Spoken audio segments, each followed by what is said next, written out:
ಬಸ್ಸಲ್ಲಿ ಹೋಗ್ಬೇಕಾದ್ರೆ ನೈಟ್ ಅಲ್ಲಿ ಕುದುರೆ ಮೇಲೆ ಮದ್ವೆ ಮಾಡ್ತವ್ರ ಅನ್ಕೋಬಿಟ್ಟೆ. ಆಮೇಲೆ ಸ್ಪೆಕ್ಸ್ ಹಾಕೊಂಡ್ಮೇಲೆ ಗೊತ್ತಾಯ್ತು ಅದು ಬೊಂಬೆ ಅಂತ. ಇವತ್ ಕಾಲೇಜ್ ಮುಗಿಸ್ಕೊಂಡು ಆಫ್ಟರ್ನೂನ್ ಈವೆಂಟ್ ಅಂತ ಹೋದೆ. ಅಲ್ಲಿ ಸ್ಪೆಕ್ಸ್ ಹಾಕೊಂಡ್ರು ಹಾಕೊಂಡಿಲ್ಲ ಅಂದ್ರೂ ಸೇಮ್ ಸೇಮೆ ಕಾಣಿಸ್ತಿದ್ದೆ. ಆಮೇಲೆ ವರ್ಕ್ ಅಂತ ಹೋಗಿ ಜ್ಯೂಸ್ ಕುಡ್ದು ರಿಜಿಸ್ಟ್ರೇಷನ್ ಅಲ್ಲಿ ಕುತ್ಕೊಂಡ್ರೆ ಜನನೇ ಇಲ್ಲ. ಬೋರ್ ಆಗ್ತಿತ್ತು ಅಂತ ಸುಮ್ನೆ ಕುತ್ಕೊಂಡು ಹೋಟೆಲ್ ಅಲ್ಲಿರೋ ಲೈಟ್ ಎಲ್ಲ ಕೌಂಟ್ ಮಾಡ್ತಿದ್ದೆ. ಕೌಂಟ್ ಮಿಸ್ ಆಯ್ತು ಅಂತ ಸುಮ್ನೆ ಕುತ್ಕೊಂಡೆ.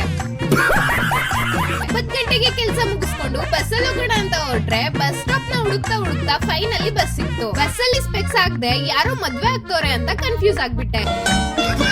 ಟ್ರಾಫಿಕ್ ಅಲ್ಲೂ ಕೊನೆಗೆ ಮೆಜೆಸ್ಟಿಕ್ ರೀಚ್ ಆಗಿ ಅಲ್ಲಿಂದ ಸಿಕ್ಕಿದ್ ಬಸ್ ಹತ್ಕೊಂಡು ಕೊನೆಗೂ ನಂದಿನಿ ಲೇಔಟ್ಗೆ ಬಂದೆ. ಅಲ್ಲಿ ಫುಡ್ ಸ್ಟ್ರೀಟ್ ಇನ್ನ ಓಪನ್ ಇತ್ತು ಅಂತ ನಾನು ನನ್ನ ತಮ್ಮ 10:52 ಎಗ್ ರೈಸ್ ಕಬಾಬ್ ನ ತಿಂತಿದ್ರೆ ಇಲ್ಲಿ ನಾಯಿ ನಮ್ನೆ ನೋಡ್ತಾ ಇತ್ತು.